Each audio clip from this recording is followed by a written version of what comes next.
देश विदेश की सच्ची खबर सच के साथ।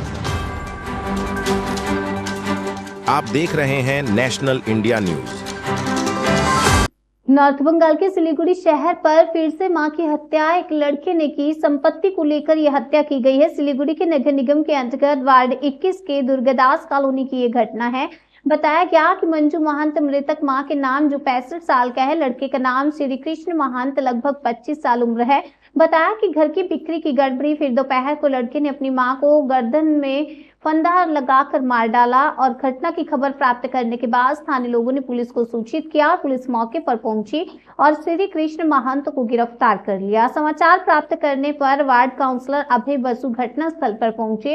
पुलिस ने शवों को बरामद किया और शव परीक्षण के लिए पहले सिलीगुड़ी जिला हॉस्पिटल और फिर उत्तर बंगाल मेडिकल कॉलेज और अस्पताल भेजा गया। ওর মাকে ওর ভাই মেরে ফেলেছে। ঘটনাটা এটাই। আমি তখন স্কুলে ছিলাম, আমার ঠিক তখন 2টো বাজেনি, 1 মিনিট বাকি, তখন ফোন আসে এরকম একটা ঘটনা। সাথে সাথে আমি শিলিগুড়ি থানায় ফোন করি, সাথে সাথে আইসি স্টেপ নিয়ে পুলিশ পাঠায়। যা বোঝা যাচ্ছে যে সম্পত্তির জন্যেই এই ও মানে ছেলেটি তার মাকে মেরে ফেলেছে এবং খুব ব্রুটালি মেরেছে।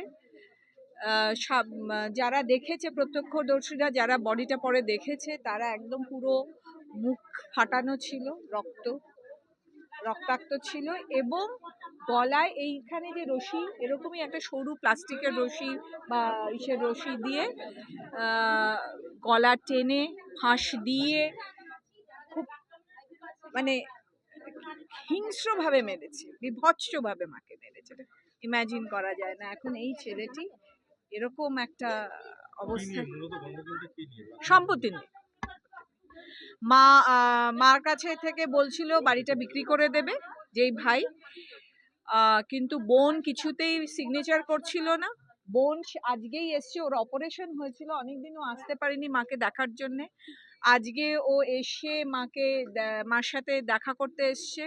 তারপরে ভাই বলে তুমি লিখে দাও সম্পত্তি, কিন্তু বোন বলে যতক্ষণ মা জীবিত আছে ততক্ষণ আমি কারুর নামে লিখে দেবো না। হ্যাঁ, শ্রীকৃষ্ণ মহন্ত ভালো নাম, আর ওকে এখানে পাপাই বলেই পরিচিত। মঞ্জু মহন্ত।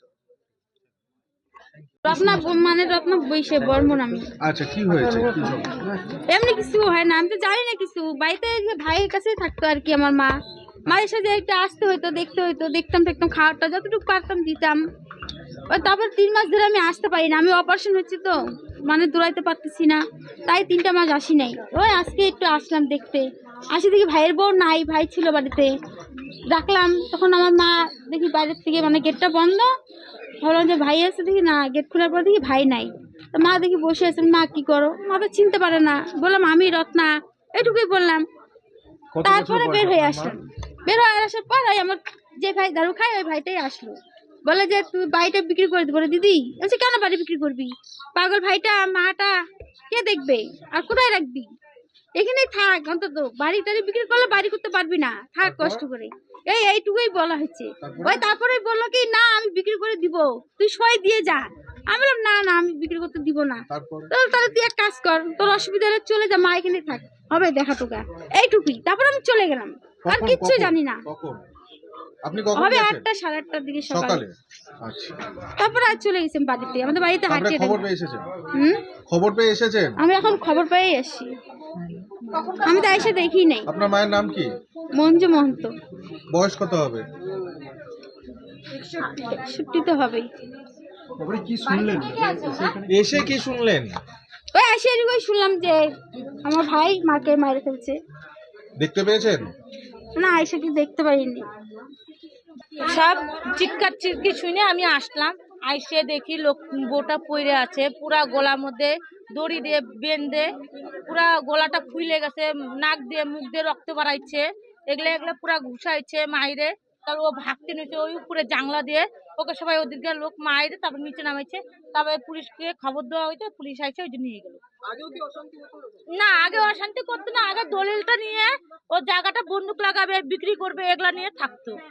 তারপর ওর মা বলছে আমার একটা পাগল ছেলে আছে, তার দিদি আছে, ভাই আছে, জায়গাতে এরকম করে বিক্রি করা যাবে না। দিদিটা বলছে ওদের দুজনকে দেখ, যেসব মা কিছু হয়ে যাবে সেরকম তোরা বাড়িটা নিস, তার আগে তো বাড়িটা দেওয়া যাবে না। তাহলে পাগল ভাইটা কই দাঁড়াবে? মাটা পাগল হয়ে গেছে, কোথায় দাঁড়াবে মাটার ভাইটা? এর জন্য আর ও মানে নাই, ওর জন্য আজকে এই ঘটনা করে ফেলাইছে। আমরা তো এটা ভাবতেই পারি নাই, নিজের সন্তান হয়ে মাকে মারে। আমাদের তাহলে এখন আমাদেরও ভয় লাগবে, আমাদের ছেলে মেয়ে আছে, তাহলে জায়গা জমিনের জন্য আমাদেরও মেরে ফেলাতে পারবে। দড়ি দিয়ে পুরা গলার মধ্যে পেঁচে টানছে। আর বউটা তো পাগল, তো ও বেশি বুঝতে পারে নাই, ও খালি দাপড়াইছে। ওর জন্য এখন ছেলে মেয়ের উপরে ভরসা করাটাই নির্ভর, নিজে ভরসা করা ভালো।